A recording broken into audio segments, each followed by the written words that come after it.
बंदी छोड़ सतगुरु रामपाल जी परमेश्वर जी की जय हो।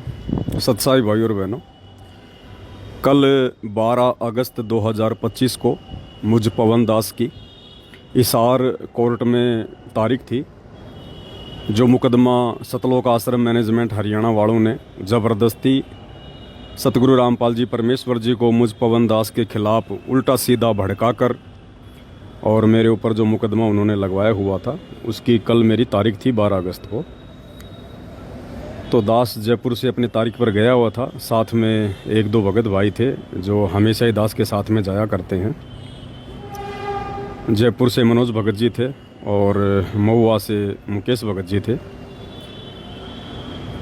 तो रात को हम जयपुर से निकले, सुबह हम टाइम पर वहाँ पहुँच गए। कोर्ट में जाने से पहले जेल पड़ती है जहाँ पे परमपिता परमेश्वर जी बैठे हुए हैं। हमने वहाँ गुरुदेव भगवान को दंडवत प्रणाम किया। उसके बाद हम कोर्ट में चले गए। 10 बजे हम कोर्ट में पहुँच गए और जैसे हम कोर्ट में गए तो हमारा जो वकील है, उसका जो मुंशी है, उसने बताया कि ये जो आश्रम वाले हैं ये तुम्हारे साथ में समझौता करना चाहते हैं, कॉम्प्रोमाइज़ करना चाहते हैं ये। तो दास ने उसको मना कर दिया कि भाई मैं कॉम्प्रोमाइज़ नहीं करूँगा, मैं अपनी जगह सही हूँ। कॉम्प्रोमाइज़ वो करे जिसको अपनी गलती का एहसास हुआ हो, जिसने गलत मुकदमा किया हो, गलत जिसने मेरे ऊपर ये गवाहियाँ दी हों, उन लोगों को आवश्यकता है कॉम्प्रोमाइज़ करने की। और कॉम्प्रोमाइज़ भी अगर होना है तो मेरे ऊपर सतगुरु रामपाल जी ने मुकदमा किया है, तो भाई सतगुरु रामपाल जी से मेरी मुलाकात हो तब जाके कोई बात बने। तो दास ने मना कर दिया। मना करने के बाद इनकी आपस में बात हुई होगी, क्योंकि हिसार कोर्ट में जो वकील वगैरह हैं वो सब इन सतलोक आश्रम वालों के ही हैं, झूठ मूठ के भगत भी हैं वो। तो कल जो है गवाही थी, जिसमें चांद्राठी जो इनका मीडिया प्रभारी है, जो गवाह है उस मुकदमे में, तो कल उसने मेरे खिलाफ उसने गवाहियाँ देनी थी, लेकिन वो गवाही देने से शायद वो बच रहा है कि ये किसी प्रकार से समझौता कर ले ये पवन दास। तो दास ने मना कर दिया। मना कर दिया तो भाई और बहनों, फिर इन्होंने गुंडों की फौज बुला ली। कम से कम 20 भगत इन्होंने बुलाए और उन 20 भगतों का जो मुखिया था वो बसंत सैनी था, गांव गांधरा, जिला रोहतक वाला। हमें इन बातों का नहीं पता था, बाद में पता चला। तो दास को मालूम था कि भाई अब ये लेट करेंगे, जब तक कोर्ट का समय होगा तब तक ये लोग लेट करेंगे। तो हम तीनों भगत भाई वहाँ बैठ गए कोर्ट के सामने और परमात्मा के सुमिरन में ध्यान लगा दिया। 2 घंटे दास ने तो आंखें नहीं खोली, बैठकर बेंच पर परमात्मा का सतनाम का सुमिरन किया। वो भगत भाई भी अपना सुमिरन करने लगे। दास सुमिरन कर रहा था तो लगभग 2 घंटे बाद में दास के सामने आकर किसी ने आवाज़ लगाई कि भाई पवन दास। तो दास ने धीरे से आंखें खोली तो सामने जो है पुलिस वाले खड़े हुए थे। मैंने उनसे सत्साहिब किया, राम राम करी। उन्होंने कहा भाई आपके ख़िलाफ़ शिकायत है। मैंने कहा जी किस चीज़ की शिकायत है?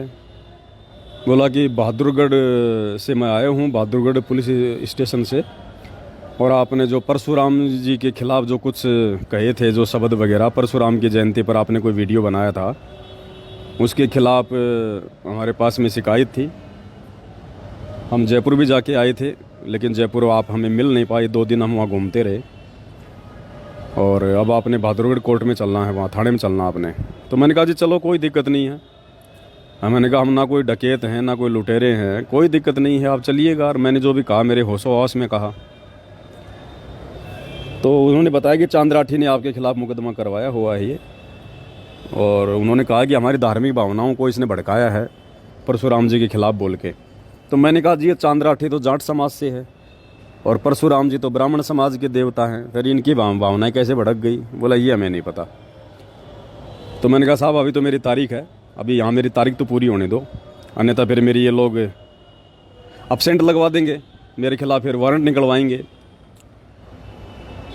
तो उन्होंने कहा ठीक है भाई। और तकरीबन 12 बजे, मतलब 12 बज गए थे, 12 बजे बाद में कोर्ट का लंच हो गया था। तो उन्होंने कहा कि अब आप ऐसा करो, 1 घंटे की कोर्ट की छुट्टी है, तो तब तक हम कहीं साइड वाइड में बैठ कर लिखा पढ़ी कर लेते हैं। मैंने कहा जी चलो। तो पुलिस वालों के साथ में मैं पवन दास और साथ में दोनों भगत भाई हम कोर्ट से बाहर निकल कर आ गए। एक पेट्रोल पंप था, वहाँ पर उन्होंने अपनी गाड़ी खड़ी कर रखी थी। तो दास ने दोनों भगतों को कहा कि भगत जी आप क्या करोगे, मैं इनके साथ में जाता हूँ और कहीं आसपास में बैठकर ये रिपोर्ट वगैरह लिखेंगे, मैं लिखवा देता हूँ, कोई दिक्कत नहीं, अपन तो भगवान भरोसे हैं, चाहे कहीं ले जाओ, कोई ले जाओ, अपने को तो मर्यादा में है, भक्ति कर रहे हैं तो गुरुजी रक्षक हैं। ये कहकर दास ने उन दोनों भगत भाई बहनों को वहीं छोड़ दिया कि तुम जाओ कोर्ट में वापस, और घंटे भर बाद में हम लोग वापस आएंगे, फिर मेरी तारीख लग जाएगी, फिर मैं तो इनके साथ चला जाऊँगा बहादुरगढ़ थाने में, आप लोग अपना जयपुर चले जाना। बोला ठीक है। तो मैं उन पुलिस वालों के साथ में वहाँ से पेट्रोल पंप से निकला और वहाँ पर तकरीबन ये 20 गुंडे सतलोक आश्रम वाले सारनामी वहाँ खड़े हुए थे, सारा सब कुछ देख रहे थे, वो हमारा पीछा कर रहे थे। और जैसे मैं उन पुलिस वालों के साथ में निकला, पीछे से इन्होंने अपने जो भगत जी थे दोनों, जो वापस कोर्ट की तरफ जा रहे थे, उन्होंने कहा कि सतसाई भगत जी, अब ये भी बेचारे भगत ही थे, अब ये क्या करें बताओ, कोई मालूम थोड़े था इन बातों का कि ऐसे धोखा हो जाएगा। इन्होंने भी किया भाई सतसाहिब करते ही उन्होंने इन दोनों को मारना पीटना शुरू कर दिया पेट्रोल पंप पर बुरी तरह से। 8-10 लोग तो मुकेश भगत जी के लग गए, 8-10 लोग मनोज भगत जी के लग गए। रोड पर इनको आड़ा पटक लिया और इनको लात घूंसों से, जूतों से इनको वहाँ मारने लगे बुरी तरह से। बाद में लोगों ने बताया वहाँ चोट के निशान भी हैं इनके पूरे। और फिर बाद में वहाँ पर थोड़ा भीड़ इकट्ठा हुई तो लोगों ने कहा भाई क्यों मार रहे हो, क्यों पीट रहे हो तुम इनको। तो इन लोगों ने क्या किया था भाई और बहनों, साथ में एक लड़की लेके आए थे। ये वो लड़की कह रही थी कि ये जो है ना, ये मेरे को छेड़ते हैं और काफ़ी समय से मेरे को छेड़ रहे हैं ये दोनों। तो बाकी देखने वाले लोगों ने कहा कि ये भाई देखने में तो ऐसे नहीं लगते बेचारे कि ये तुम्हें छेड़ते होंगे, लेकिन वो तो वो किराए की लड़की पकड़ के लाए थे, या पता नहीं हमारी कोई गुरु बहन होगी जो इन आश्रमों से जुड़ी है। बोला ये मुझे छेड़ते हैं दोनों।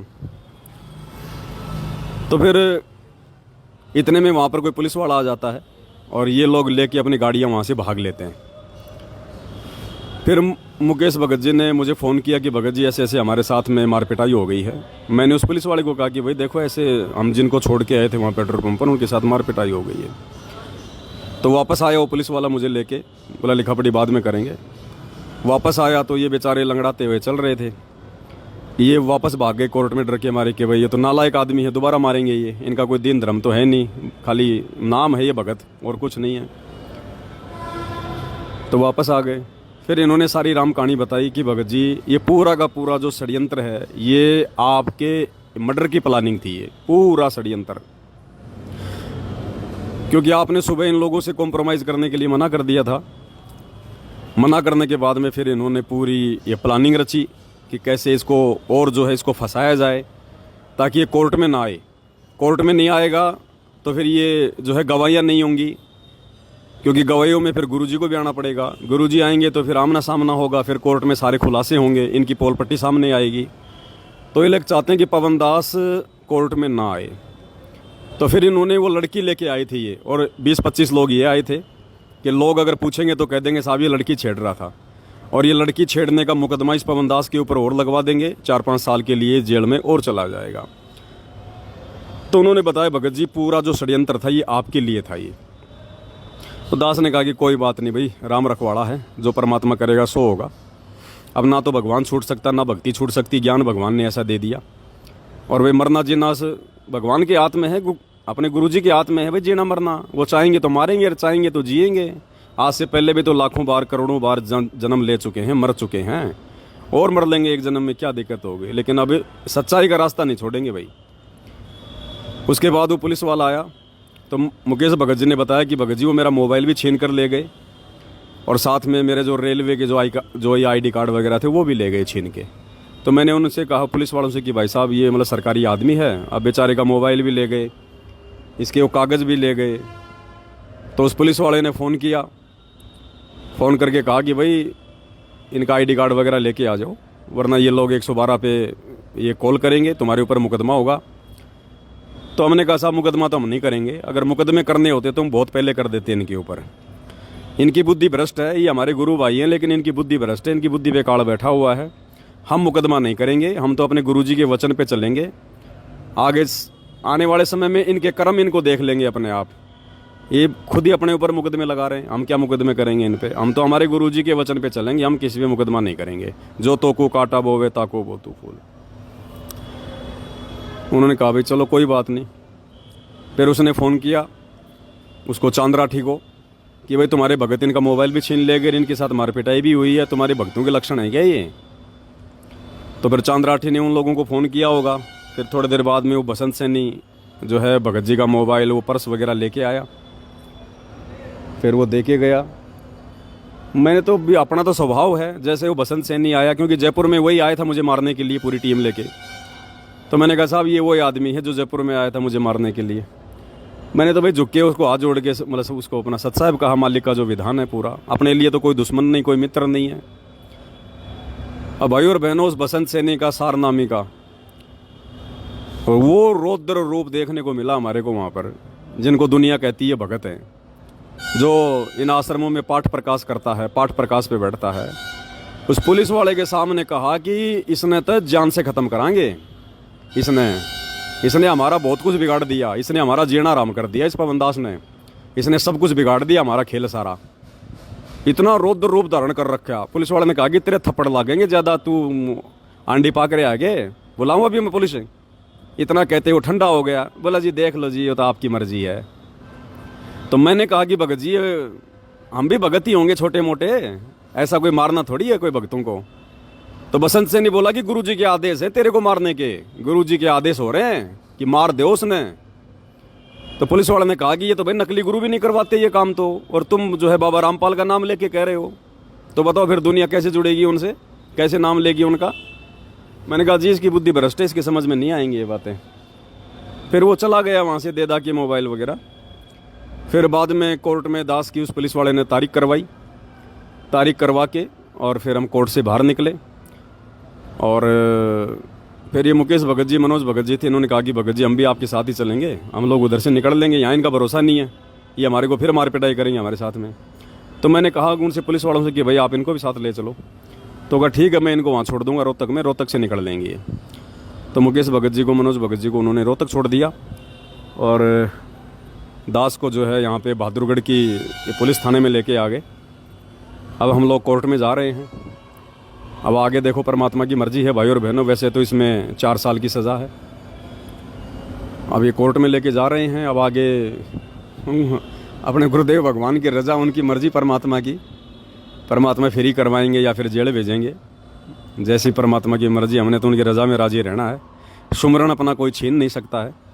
मार पिटाई होती है तो अपने कोई कर्म कट रहे हैं। हर तरीके से अपने दोनों हाथों में लड्डू हैं भाई और बहनों।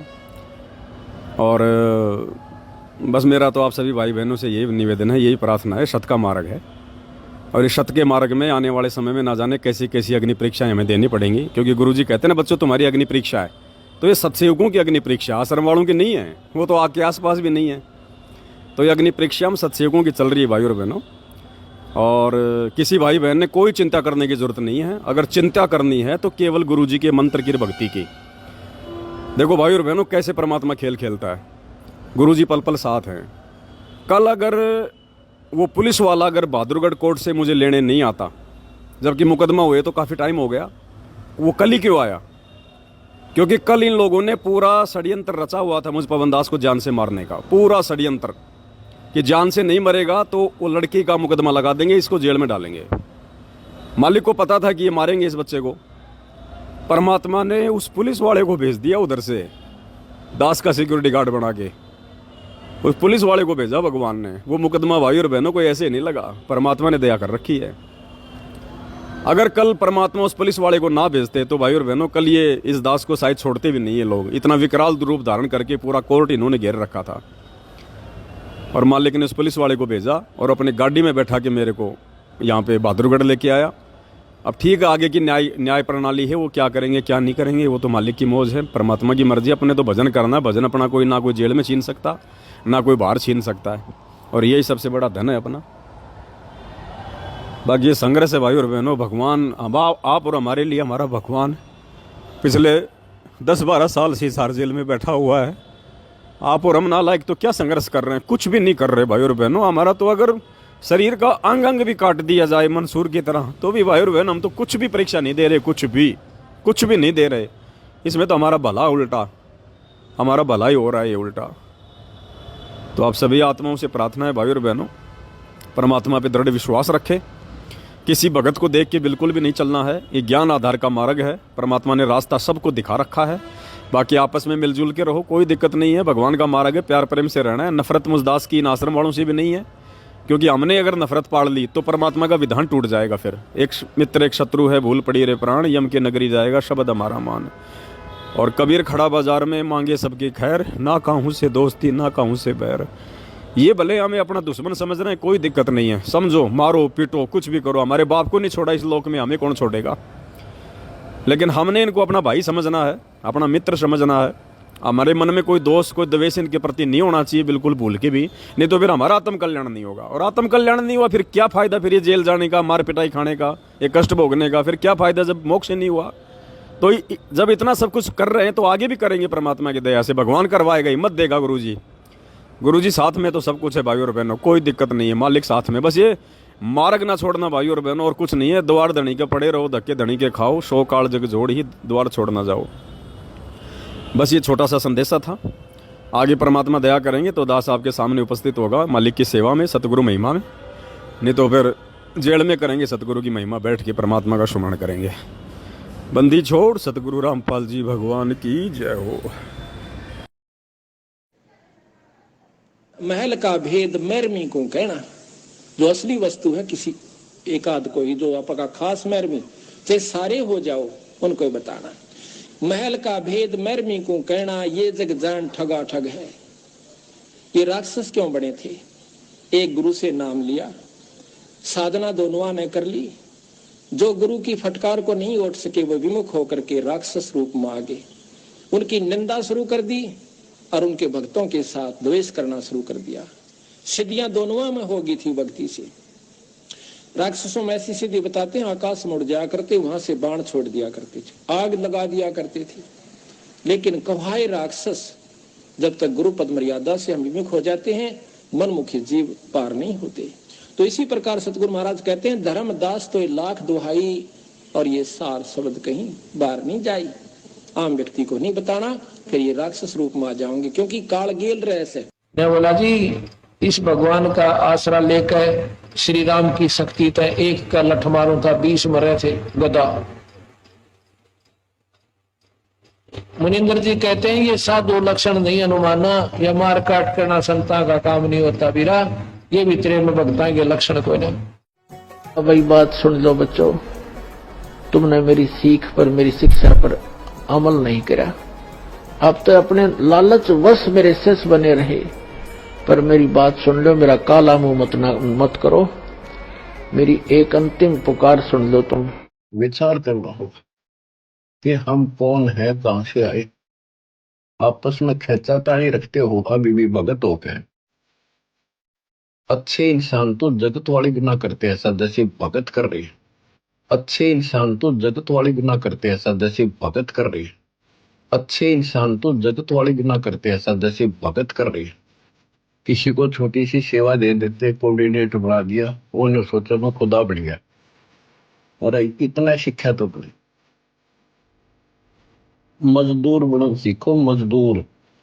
और कई देखा है कि कोऑर्डिनेटर या जिसकी जो भी व्यवस्था लगाई जाए तो व्यवहार भी ठीक नहीं करते, धमकान लग जाते, फुरकान लग जाते। और कुछ ऐसी भी शिकायतें आई हैं जो बहन बेटियों के साथ गलत मैसेज भी डालते हैं। तो वो दुष्ट लोग ना तो कोऑर्डिनेटर के योग्य है, ना वो भगत के योग्य। और कुछ ऐसी भी शिकायतें आई हैं जो बहन बेटियों के साथ गलत मैसेज भी डालते हैं। तो वो दुष्ट लोग ना तो कोऑर्डिनेटर के योग्य है, ना वो भगत के योग्य।